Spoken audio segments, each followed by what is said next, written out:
Third episode की starting में हमें प्रोफेसर डैनियल दिखते हैं जो कि पुलिस स्टेशन में सुजन का बेटा जिसने अपने बचपन में अपने स्टेप फादर को मार दिया होता है उससे रिलेटेड केसेस के बारे में कुछ छानबीन कर रहे होते हैं। फिर वो बाद में सुजन के एक्स वाइफ से मिलने जाते हैं जिसे देखकर वो हैरान हो जाती है।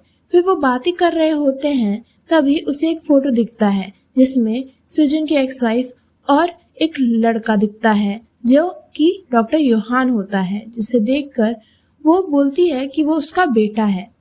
से मिलने प्रोफेसर डैनियल उसके हॉस्पिटल जाते हैं जहाँ पे वो देखते हैं कि वो एक पेशेंट को देख रहा होता है। तभी वहाँ पे अचानक से होंगजू आ जाती है एक औरत के साथ जिसने सुसाइड किया होता है। वो उसी की माँ होती है जिसका बॉक्सिंग क्लब से रिलेटेड केस होता है जिसका वहाँ पे मर्डर किया जाता है। बाद में हमें दिखता है कि उसका उस औरत के साथ एक कनेक्शन है क्योंकि वो वही बच्ची होती है जो फर्स्ट एपिसोड की स्टार्टिंग में हमें दिखती है जिसके फादर ने एक लड़की पे हमला किया था जो कि उसी की बहन होती है जिसका मर्डर बॉक्सिंग क्लब में हुआ था। और वो इसी गिल्ड में आके वो डिसाइड करती है कि वो उसको उसका इंसाफ दिला के रहेगी। बाद में हमें बारम दिखता है जो कि एक शॉप के बाहर खड़ा होता है। तभी वहां पे अचानक से फादर आ जाते हैं। तभी बारम उनको उनके घर छोड़ने के लिए जाने वाला होता है। तभी एक औरत उसे एक काम बताती है तो वो काम करने के लिए अंदर जाता है। तभी वहां पे अचानक से मूची आ जाता है जो कि बहुत गुस्से में होता है और उसे देखकर वो उसका टिफिन फेंक देता है और उससे बोलता है कि बार बार वो उससे क्यों मिलने आता है। वो हमें पता लगता है कि उन दोनों के बीच में एक अनबन है क्योंकि मूची सुजन को माफ नहीं कर पाया है लेकिन फादर ने उसे माफ कर दिया होता है। इसी वजह से वो उससे बहुत नाराज होता है। दूसरी तरफ हमें बारम दिखता है जिसने टीवी पर उसी केस के बारे में देखा था जो मूची देख रहा था और उसमें उसे एक घड़ी दिखती है जो कि उसके दोस्त की ही होती है जो जेल में मारा जाता है। और वो बाहर आके फादर को बताता है इस सब बारे में और मूची भी उसके बारे में सब सुन लेता है और हैरान होता है। बाद में फिर मूची उसी आदमी के पास जाता है जिसने ये क्लेम किया होता है कि उसने ही बारम के दोस्त को मारा होता है। तभी मूची उससे उस केस के डिटेल के बारे में पूछता है लेकिन वो बता नहीं पाता है। तो मूची कहता है कि तुम्हें नहीं पता है क्योंकि तुमने ये काम नहीं किया है, ये काम किसी और ने किया है। फिर बाद में वो जेल की छानबीन करने लगता है बारम के साथ। बाद में हमें दिखता है कि डैनियल योहान को फोन करके उसे एक जगह मिलने को बुलाता है। फिर रात होती है और वहां पे हमें योहान दिखता है जो कि एक पार्क का गेट टाप के जा रहा होता है। दूसरी तरफ हमें प्रोफेसर डैनियल एक झूले में बैठे हुए दिखते हैं। तभी एक काले कपड़े में एक आदमी आता है और उनपे हमला करता है जिसका चेहरा कुछ साफ दिखता नहीं है। बाद में बोंगी बॉक्सिंग कर रही होती है। फिर जब वो घर वापस जा रही होती है तो वहां पर बारम आ जाता है और उसे खाने को एक जगह ले जाता है जहाँ पर वो उसे कहती है कि क्या वो उससे शादी कर सकता है। तो वो शॉक हो जाता है और बोलता है कि वो अभी बहुत छोटी है। तो वो नाराज होकर वहां से चली जाती है। फिर वो पुलिस स्टेशन के बाहर खड़े होकर कुछ सोच रही होती है। तभी वहां पर उसे मूची दिखता है और मूची भी उसको देखता है लेकिन वो वहां से चला जाता है। तभी उसे याद आता है कि वो जब बच्ची थी तो एक आदमी ने उसके साथ बुरी हरकत की थी जिसके लिए उसे जेल भी हुई थी और वो उस केस का एक हिस्सा था।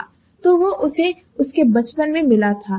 तो वो वापस जाता है देखने के लिए लेकिन तब तक वहां से बोंगी जा चुकी होती है। तभी एक नदी के बीच में योहान कुछ भारी चीज डाल रहा होता है।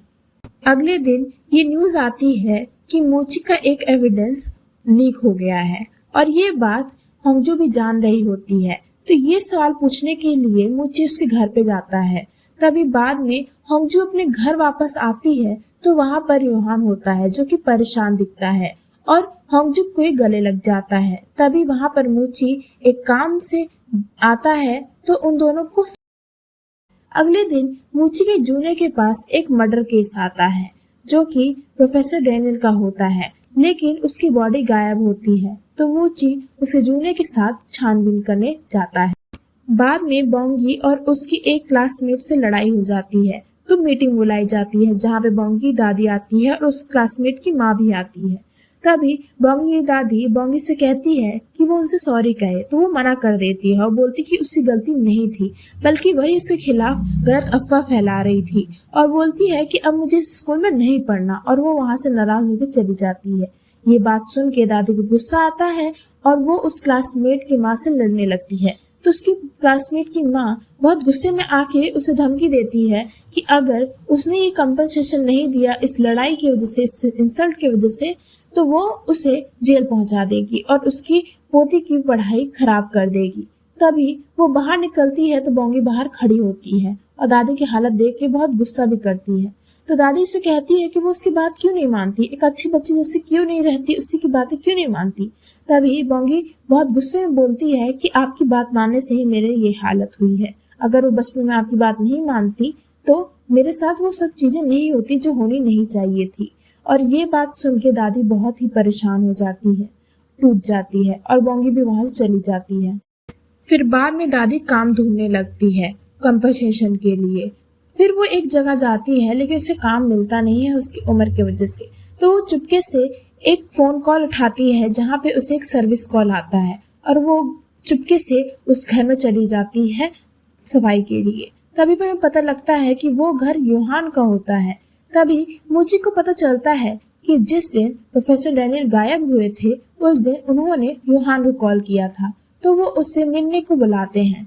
वो उस टाइम में अपने घर पे होता है जो कि एक बेसमेंट में होता है, जहाँ कई लोगों के मर्डर के फोटोज उसने एक दीवार पर लगाए होते हैं।